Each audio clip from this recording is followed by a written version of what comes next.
بسم اللہ الرحمن الرحیم۔ السلام علیکم۔ حضرت موسیٰ علیہ السلام اور قارون کا واقعہ۔ بعض روایت کے مطابق قارون حضرت موسیٰ علیہ السلام کا چچا زاد بھائی تھا اور بظاہر اس نے آپ کا دین بھی قبول کر لیا تھا، نماز پڑھتا تھا، تورات پڑھتا، لیکن ریاکار اور کمزور عقیدے کا انسان تھا، مکمل ایمان نہیں رکھتا تھا۔ چاہتا تھا کہ لوگ اس سے خوش فہمی رکھیں تاکہ انہیں فریب دے سکے۔ قارون فصلوں کی پیشگی سستا خرید لیتا اور بعد میں انہیں مہنگے داموں پر فروخت کرتا تھا، معاملات میں کم تولتا، دھوکہ دیتا اور بے انصافی کرتا، سود کھاتا اور جتنا ہو سکتا لوگوں پر ظلم کیا کرتا۔ اسی قسم کے کاموں سے بہت زیادہ دولت اکٹھی کر لی تھی اور اسے ہر چیز سے زیادہ عزیز رکھتا تھا۔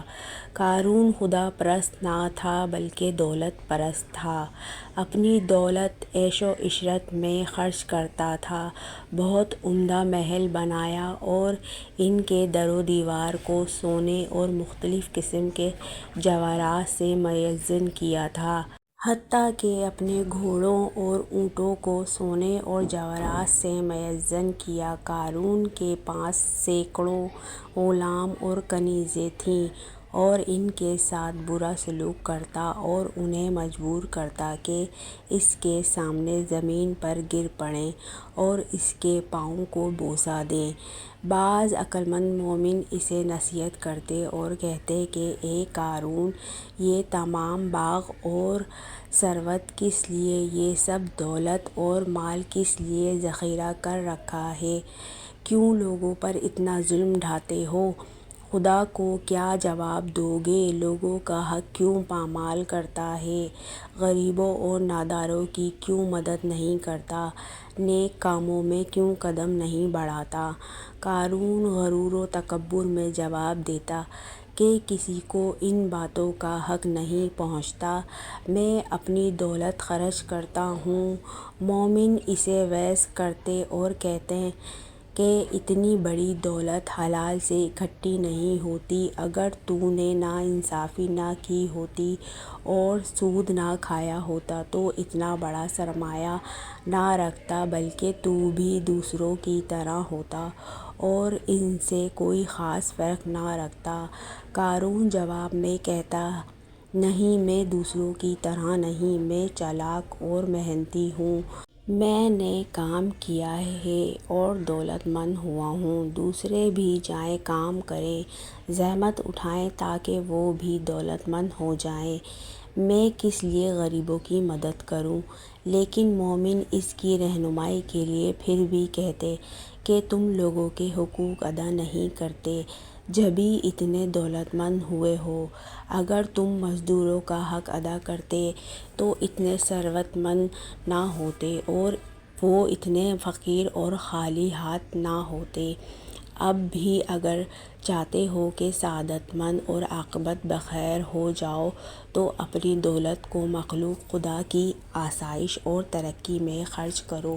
دولت کا انبار لگا لینا اچھا نہیں، دولت کو ان راستوں میں کہ جسے خدا پسند کرتا ہے خرچ کرو۔ لیکن قارون مومنوں کا مذاق اڑاتا اور ان کی باتوں پر ہنستا اور غرور اور بے اعتنابی سے انہیں کہتا کہ بے فائدہ مجھے نصیحت نہ کرو، میں تم سے بہتر ہوں اور اللہ پر زیادہ ایمان رکھتا ہوں، جاؤ اپنا کام کرو اور اپنی فکر کرو۔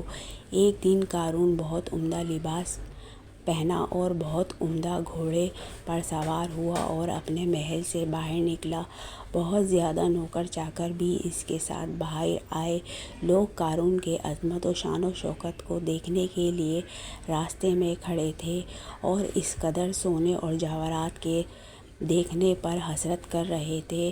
بعض نادان اس کے سامنے جھکتے اور زمین پر گر پڑتے اور کہتے، کتنا خوش نصیب ہے قارون، کتنی ثروت کا مالک اور کتنی سعادت رکھتا ہے۔ خوشحال قارون کتنی اچھی زندگی گزارتا ہے، کتنا سعادت مند اور خوش بخت ہے۔ کاش ہم بھی قارون کی طرح ہوتے۔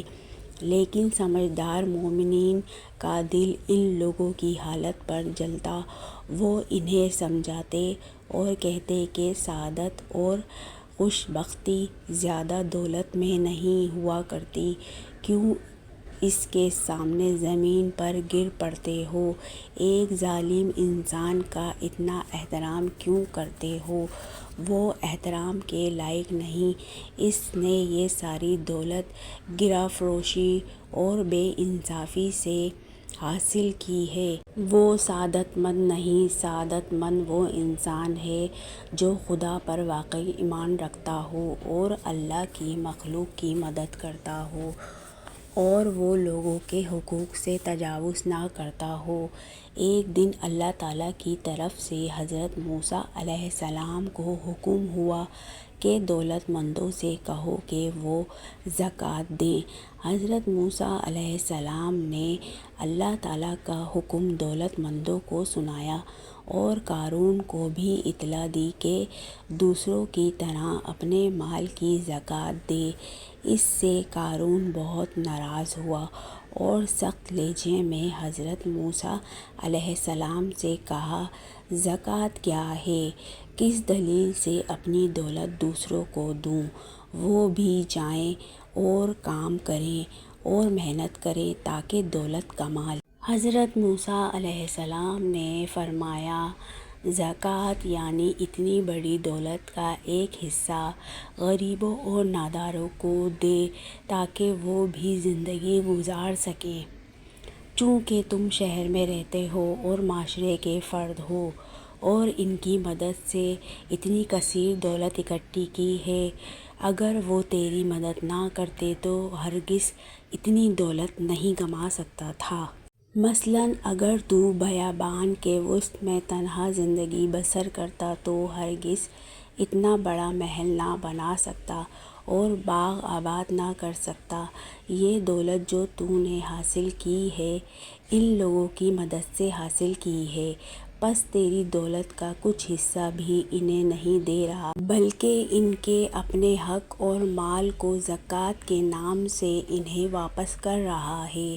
لیکن قارون نے حضرت موسیٰ علیہ السلام کی دلیل کی طرف توجہ نہ دی اور کہا، اے موسیٰ علیہ السلام، یہ کیسی بات ہے کہ تم کہہ رہے ہو زکوٰۃ کیا ہے؟ ہم نے برا کام کیا کہ تم پر ایمان لے آئے؟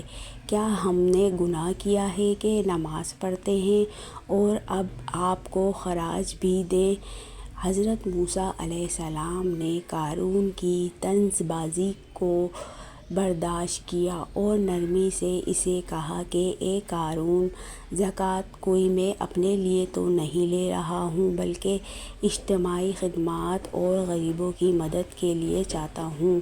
یہ اللہ کا حکم ہے کہ مالدار غریبوں اور ناداروں کا حق ادا کریں، یعنی زکوٰۃ دیں تاکہ وہ بھی محتاج اور فقیر نہ رہیں۔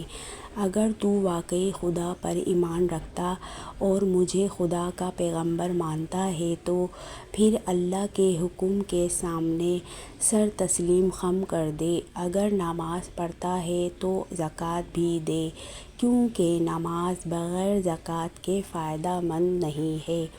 تورات کا پڑھنا، سمجھنے اور عمل کرنے کے لیے۔